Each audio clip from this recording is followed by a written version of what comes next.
पुण्यामध्ये वनराज आंदेकरची भर चौकात हत्या करण्यात आली। आता ही बातमी सगळीकडे पसरलेली आहे।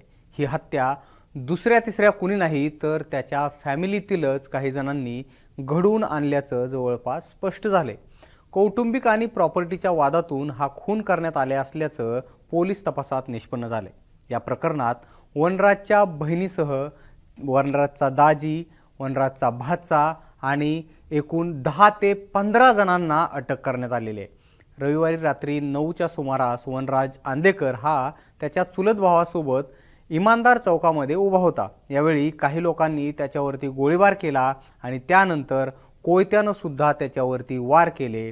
हल्लेखोरांनी पिस्तुलातून जवळपास 5 ते 6 राऊंड फायर केले। वनराजवरती गोळीबार करण्याच्या आधी या परिसरातील लाईट सुद्धा घालवण्यात आल्याची माहिती आहे। आंदेकरच्या घरी काही घरगुती कार्यक्रम असल्यामुळे आंदेकर सोबत त्याचे इतर सहकारी किंवा त्याचे कार्यकर्ते नव्हते आणि हल्लेखोरांनी नेमकी हीच संधी साधली आणि त्याच्यावरती हा हल्ला केला। आता या प्रकरणामध्ये वनराजचे वडील सूर्यकांत आंदेकर यांनी एक FIR दाखल केली आहे आणि ही जी FIR आहे ही समोर आली आहे। या FIR मध्ये वनराजच्या हत्येचा नेमका ट्रिगर पॉइंट काय होता हे लक्षात येईल। यासाठी हा व्हिडिओ शेवटपर्यंत नक्की बघा। वनराजची हत्या झाली आणि वनराजच्या हत्येनंतर वनराजच्या हत्येमागचं नेमकं कारण काय आहे, नेमकी तक्रार काय आहे, त्या संदर्भातली ही FIR आहे। या FIR मध्ये काय आहे तेच आपण पुढच्या काही मिनिटांमध्ये बघूयात। या FIR मध्ये जर आपण बघितलं तर याच्यामध्ये सूर्यकांत राणोजी आंदेकर म्हणजे वनराजचे वडील यांनी ही FIR दिलेली आहे आणि त्याच्यामध्ये जवळपास 15 आरोपी आहेत या FIR मध्ये। त्याच्यामध्ये संजीवनी कोमकर, जयंत कोमकर, प्रकाश कोमकर, गणेश कोमकर, सोमनाथ गायकवाड, अनिकेत दूधबाते, तुषार कदम, सागर पवार, पवन करताल, सॅम उर्फ समीर काळे आणि इतर 4 ते 5 अशी आरोपींची नावं आहेत जी या FIR मध्ये देण्यात आलेली आहेत। आणि याच्यामध्ये इंटरेस्टिंग गोष्ट जर आपण बघितली तर संजीवनी कोमकर ही वनराजची बहीण आहे आणि जयंत कोमकर हे त्याचे दाजी आणि सोबतच प्रकाश कोमकर असेल, गणेश कोमकर असेल, ही सगळी त्याच्या घरातलीच मंडळी आहेत आणि यांनीच ही वनराजची हत्या घडवून आणल्याचं या FIR मध्ये म्हटलेलं आहे। याच्यामध्ये इंटरेस्टिंग पॉइंट जो आहे, जो ट्रिगर पॉइंट जसं की मी तुम्हाला सांगितलं तो काय आहे ते सुद्धा इंटरेस्टिंग आहे ते जाणून घेणं। सूर्यकांत आंदेकर यांनी जी FIR केली आहे त्या FIR मध्ये काय म्हटलंय ते बघा। याच्यामध्ये असं म्हटलंय की या गुन्ह्यातील जो मयत इसम आहे म्हणजे वनराज आहे हा फिर्यादी सूर्यकांत आंदेकरांचा मुलगा आहे आणि आरोपी क्रमांक 1 म्हणजे संजीवनी कोमकर ही मुलगी आहे, तर आरोपी क्रमांक 2 हा जावई आहे जयंत कोमकर।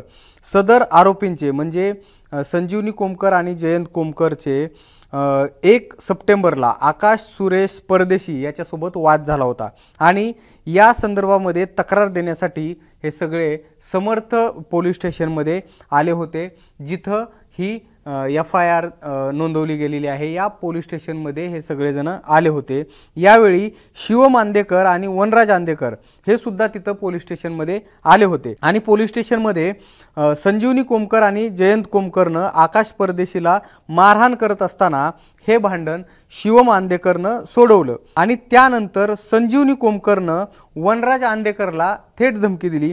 तिनं तिथं म्हटलं की वनराज, आम्ही तुला जगू देणार नाही, तू आमच्या मध्ये आला आहेस, तू आमचे दुकान पाडण्यास सांगून आमच्या पोटावर पाय देतोस काय, तुला आज पोरं बोलावून ठोकतेस, असं वनराज आंदेकरला त्याची बहीण संजीवनी कोमकरनं म्हटल्याचं या FIR मध्ये म्हटलंय। वनराज आंदेकर हा प्रभाग क्रमांक 17चा नगरसेवक असून त्याच्या सांगण्यावरून आरोपींच्या दुकानांवरती अतिक्रमण विभागानं कारवाई केली असा आरोपींना संशय आल्यानं त्याच कारणावरून या तारखेला म्हणजे रविवारी आरोपी क्रमांक 1 म्हणजे संजीवनी कोमकर आणि आरोपी क्रमांक 2 म्हणजे जयंत कोमकर यांनी त्यांच्या इतर साथीदारासह संगनमत करून कट रचून चितावणी देऊन वनराज आंदेकरला पिस्तूलनं फायरिंग करून आणि कोयत्यासारख्या धारदार शस्त्रानं हल्ला करून जीव ठार मारलं असं या FIR मध्ये म्हटलेलं आहे। एकंदरीतच आपण जर बघितलं तर वनराज आंदेकर हा 2017च्या पुणे महानगरपालिकेच्या निवडणुकीमध्ये नगरसेवक म्हणून निवडून आला होता। वनराजची आई राजश्री आंदेकर आणि वनराजचे काका उदयकांत आंदेकर हे सुद्धा नगरसेवक राहिलेले आहेत। वनराजची एक बहीण वत्सला आंदेकर या पुण्याच्या महापौर होत्या अशी सुद्धा माहिती आहे। वनराजच्या हत्येवेळी त्याची जी दुसरी बहीण आहे संजीवनी ही ज्यावेळेस वनराजची हत्या झाली त्यावेळेस गॅलरीमध्ये उभा होती आणि त्यावेळेस ती तिथून चिथावणी देत होती, मारा मारा सोडू नका असं म्हणत ती तिथून चिथावणी देत होती अशी सुद्धा माहिती समोर आलेली आहे। दरम्यान आंदेकर टोळीची देखील या शहराच्या मध्यभागामध्ये दहशत असल्याची माहिती आहे। वनराजचे वडील सूर्यकांत उर्फ बंडू आंदेकर हे या टोळीचे म्होरके असल्याची माहिती आहे। हत्या, खुनाचा प्रयत्न, मारामारी, दहशत माजवणे असे गंभीर प्रकारचे गुन्हे हे आंदेकर टोळीवरती आहेत।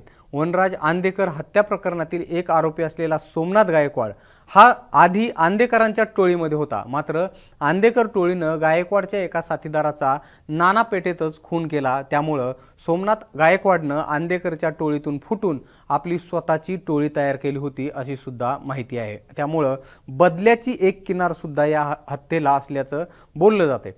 वनराजच्या मृत्यूनं पुण्यातलं हे जे टोळी युद्ध आहे हे संपलंय का सुरू झालंय? कारण आपण बघतोय की शरद मोहोळचे हत्याकांड असेल किंवा आता वनराजचा हत्याकांड असेल, एकंदरीतच हे टोळी युद्ध संपलंय की सुरू झालंय हे लक्षात येत नाहीये। एकूणच हे पोलिसांच्या आणि गृह विभागाच्या समोर हे टोळी युद्ध रोखणं हे मोठं आव्हान असणार आहे। आपल्याला याबाबत काय वाटतं हे आम्हाला कमेंट बॉक्समध्ये तुम्ही नक्की सांगा आणि असेच माहितीपूर्ण व्हिडिओ पाहण्यासाठी मुंबई तकला सबस्क्राइब करायला विसरू नका। हा व्हिडिओ पाहिल्याबद्दल धन्यवाद।